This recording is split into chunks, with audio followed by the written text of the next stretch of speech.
Well, good evening, good morning, good afternoon, global population, Sam Fisher here.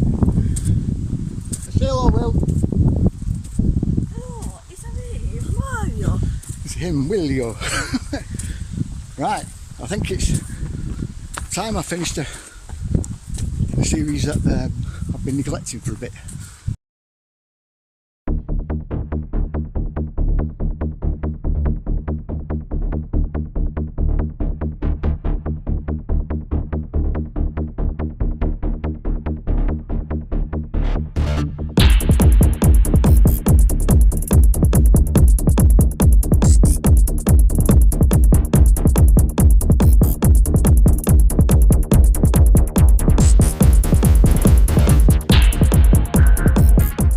Of our civilization, all the way to the time of this breaking news, we humans believed that everything that exists up there is only what we can see with our eyes and with our optical instruments.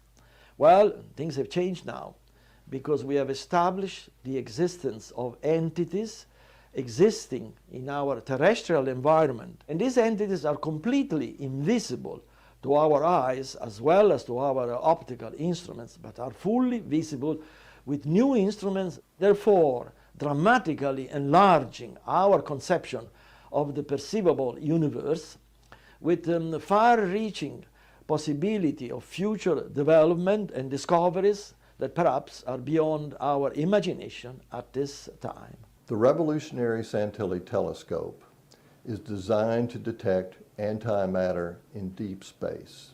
By antimatter, we mean an entity with characteristics that are the exact opposite of ordinary matter, including the index of refraction of light, which is opposite. As you can see in the diagram, we have two telescopes, the Santilli and the Galileo. Now, if you look closely, you'll see that the only real difference between the two is the lens. Notice that the Galileo uses a convex lens, whereas the Santilli telescope uses a concave lens. Now, when ordinary light passes through the Galileo telescope with the convex lens, that lens focuses the light and can be recorded, or the image recorded, by a digital camera. Should antimatter light pass through the convex lens, it would merely be dispersed along the walls of the telescope and not be focused at all. Now, the exact opposite happens with the Santilli telescope. When antimatter light passes through the concave lens, it is then focused and provides an image that can be recorded by a digital camera. Ordinary light would be dispersed among the walls of the telescope. Galileo originally conceived and constructed his telescope for discovery in deep space. But as we all know, Galileo telescope is today used for all sorts of terrestrial view. Our telescope had essentially the same fate, because it was originally conceived for the detection of antimatter galaxy way deep into space.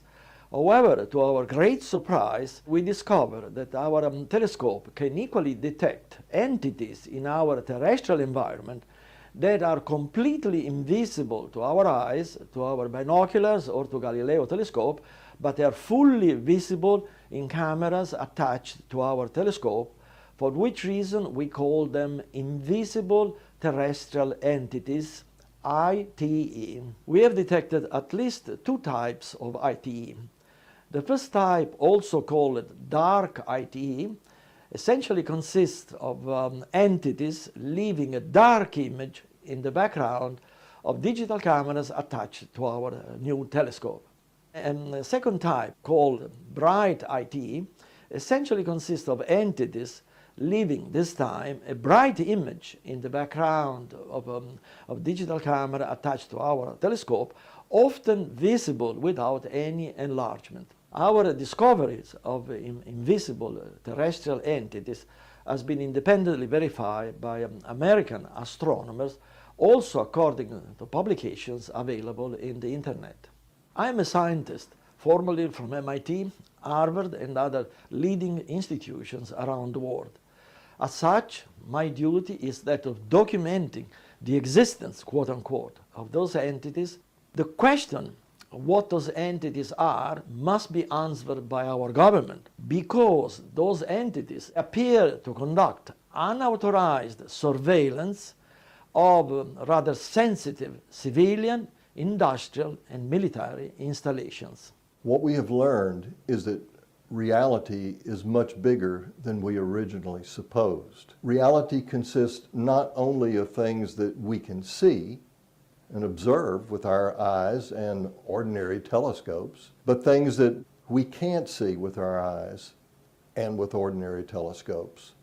But the Santilli telescope allows us to see things that we have never seen before. Right. The video that you've just seen before now, that you're seeing me now, was from an Italian scientist, physicist, by the name, I think it's Sergio Santilli. I can't remember his first name, but it's Santilli, his second name anyway. And that technology that he says he invented, but I think rediscovered, to see entities that we can't see with our eyes. We call them dark matter entities, but they've gone by many names. They're always around us. One of the concepts I used for my book, The Legion Saga, one of the first things that I defined are based on very old sort of text and medieval grimoires on magic, particularly Egyptian, Sumerian texts like Book of the Dead and other things. So what I hear you say. Well, one of the things he said, it's always stuck with me, is that there are 3 types of dark magic. One of them is your black magic, your usual black magic. We don't get interrupted by that dog. Another one is chaos magic, which you see in a lot of use today, with the way it's done. The third one is demonic magic. I forgot what it's called in Latin, something demonica, anyway. Now, demonic magic is very different to chaos and black. For one very good reason. No, it's not because it's to do with demons. It's because demonic magic in and of itself is actually a living being. It's conscious, so to speak. And that's what Santilli is seeing.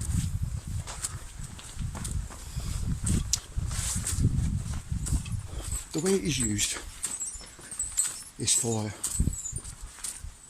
opening doorways. Yeah? Whenever you want to channel a demon or open a portal, it's actually the demonic magic that you are utilising, so to speak. It's that forms the doorways. It's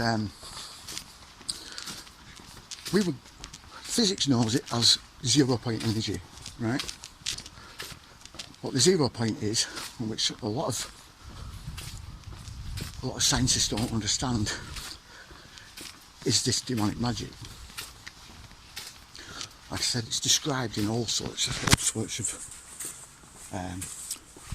ancient religious texts. it's even mentioned in the Zohar, but it's different, slightly different in the way that it's described. It's called something else as well, but it essentially runs along the same theme. Now,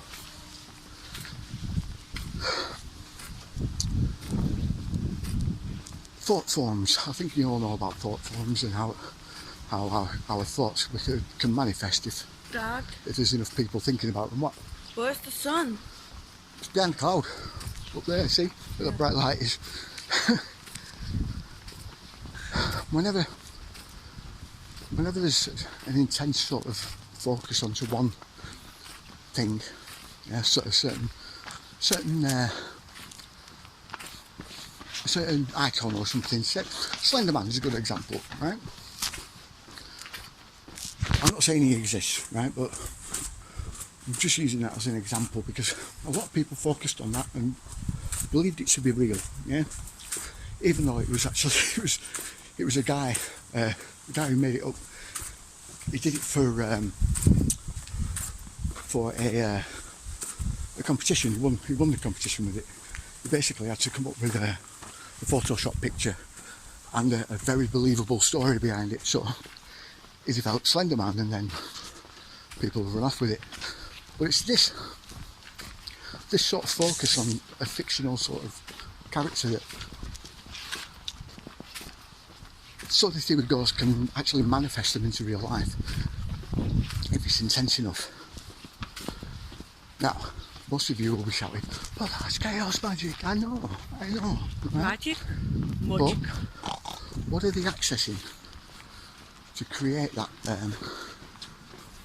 entity, yeah, from out of nothing? Elementals, yeah, elemental spirits. What? Magic.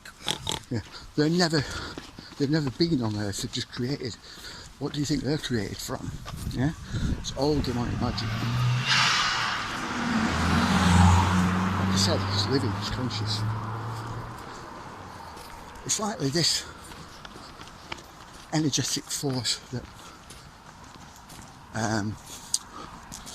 sort of inspired the ideas for Satan. Yeah. Just means adversary.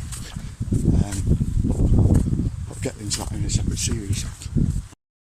Now, this force is something that Rudolf Steiner talked about quite a lot, especially when he left the Theosophists, yeah, and set up his own sort of variant of it. See, Rudolf Steiner is very misunderstood. People look at him and go, oh, Theosophist, he was with Blavatsky and Bailey and blah blah blah blah blah. He's obviously Luciferian. No. No, he actually saw what was going on with them and left, set up his own version of it, his own variant. Slightly smaller, but more light side, if you get what I mean. Anyway, he described this force as basically a force of nature. It's unfortunately inevitable. It has to be, and it's in a way it's formed by us. He called it Ahriman, and it's essentially the Antichrist. He said that, well, essentially we started off under Luciferian rule, yeah, which is Yahweh.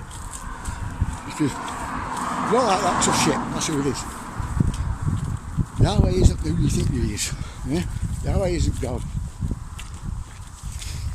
I mentioned this before in a few of my videos. It's a very different sort of kettle of fish, and Yahweh is pasted all over the actual beings who were also the devil. So you've got to think of the devil as more than one being. It's not one sort of being, yeah? It's several. They all have their own mind, but they all are under one mind as well. They're a hive mind, but can think for themselves. I know it's confusing, but that's the way it is. Yeah, separate entities. In Satanism, they know what they are. 7 different beings, 7 different names, infernal names. When you read the Bible, Yahweh's a dragon. Yeah. When you actually look at it, read it, without the jaded sort of cloud from any sort of religious indoctrination. But so yeah, we were under him, and then Christ was born. According to him, his words were twisted, and religion took over. But he was like the next level, and we were supposed to be living under him, but we're not. Dad, Again, hijacked. What? are you going to eat that croissant? We haven't got any croissants. Also, we've got some croissants first before we can have one. Anyway,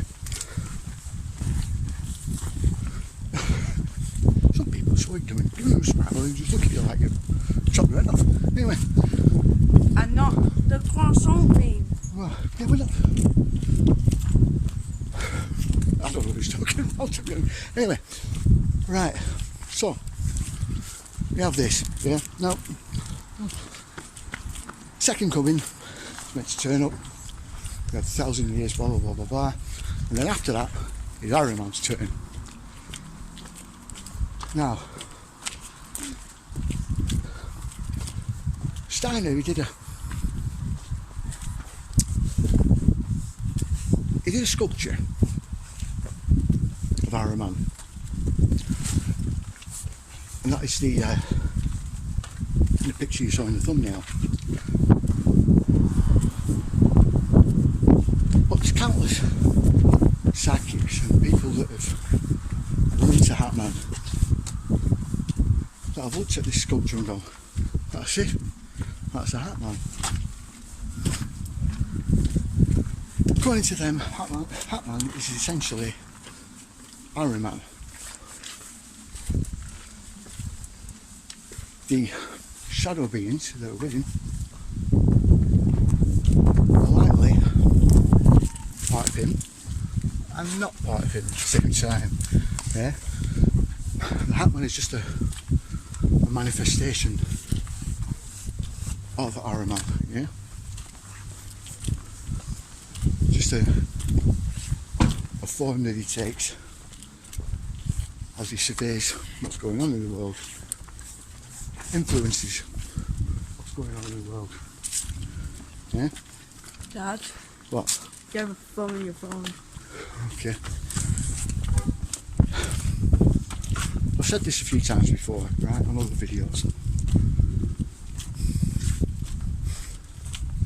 This world isn't what you think it is. Good and evil aren't what you think they are. The only being in the Bible that is your actual creator turned up for 2 minutes and then left. God said, let there be light, and there was, and it was good, and that's when he went. Everything else is down to the creation, the light. What? What do you see? What do you mean? Our light, the light, the sun, yeah, Chemosh. The morning star, the actual morning star, not Venus. First morning star is a creation. Christianity is based around sun worship. All the others are based around lunar worship. Both are false lights. The devil presents you with both hands, good and evil. It's up to you which path you take. But in every bit of good there is a little bit of evil, and in every bit of evil there is a bit of good. So the game is rigged. You cannot become pure. For all those that are saying, yeah, but I've been pure and virtuous and blah blah blah blah blah. No, you haven't. No, you haven't. See, every positive or pure or benevolent action that you do has a little bit of selfishness inside it. The dark side. Likewise, the other way around. It's the intent. Now, you say, yeah, but I give that beg you some money or some food and blah blah blah blah. Why'd you do it? What motivated you? Was it him or was it for you? Did you think that might give my karma a boost, or it might give my no, make me feel good because I like Why not? make me feel good, so that makes me feel good. Yeah. See where that goes.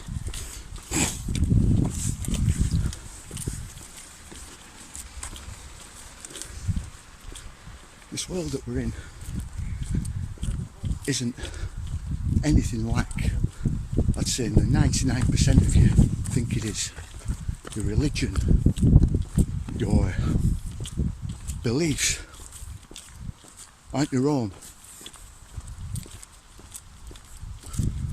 Aren't your own. Most of you now are probably going, fuck off, of course you are. Give me a minute and I'll explain. Now, lots of you are going to be puzzled now and thinking I've gone mad. No.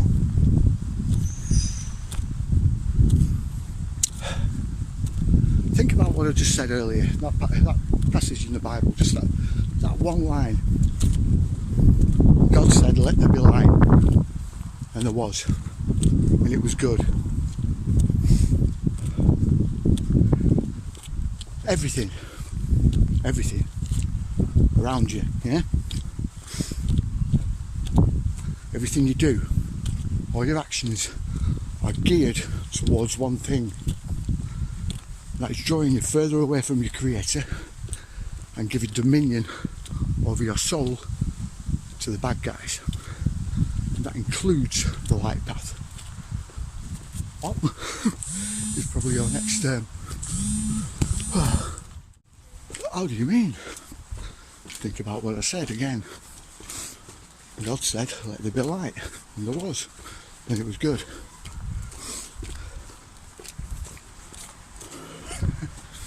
Remember, light is your creation. Yeah? People think that when it says and it was good, it was enjoyable, it was pleasurable. Well, yeah, I suppose it is, but that's not at all what we were getting at. Not in the slightest. The devil plays you both hands. Light path and the dark path. Even a completely benevolent and pure utopia has elements of darkness, because it's dominion and control again.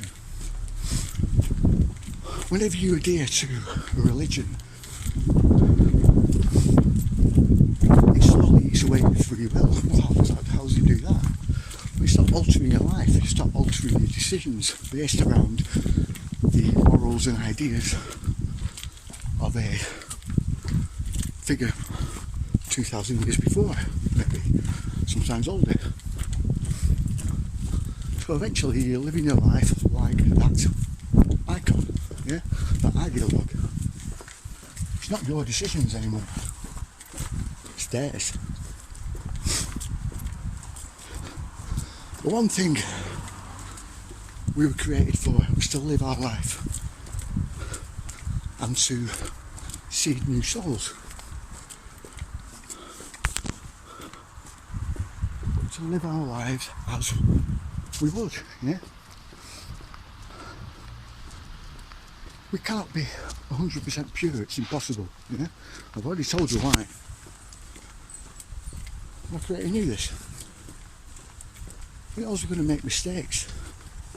He knows we're going to do things we regret. One of the reasons why we have guilt is to punish ourselves, yeah?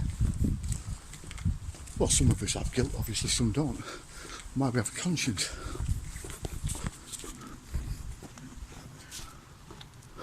We atone for our sins. We redeem ourselves. So there's going to be some sort of change. It's inevitable, we have free will. If there wasn't, we wouldn't have free will anyway, there'd be no point. Which is why we're given a choice all the time. religions hijack that choice, force you to live your life a particular way, often that's contradictory to what you would have done in that situation, if you follow me. In order to break away from this eternal sort of wheel of karma, you should stop playing the game. How do you do that? Live your life. Accept the fact that you're going to make mistakes. Everyone does, but you learn from them and you live your life. There's one rule: do no harm. Yeah? Simple. As long as you're not intentionally hurting someone, yeah? That's fine. Even then, I think, as long as you have regret, you have guilt, you have atonement, yeah? You have redemption, there's a bit of leeway. Now obviously people like serial killers, devil worshippers, stuff like that, not so much, no. Put it this way, if it wasn't like that, right,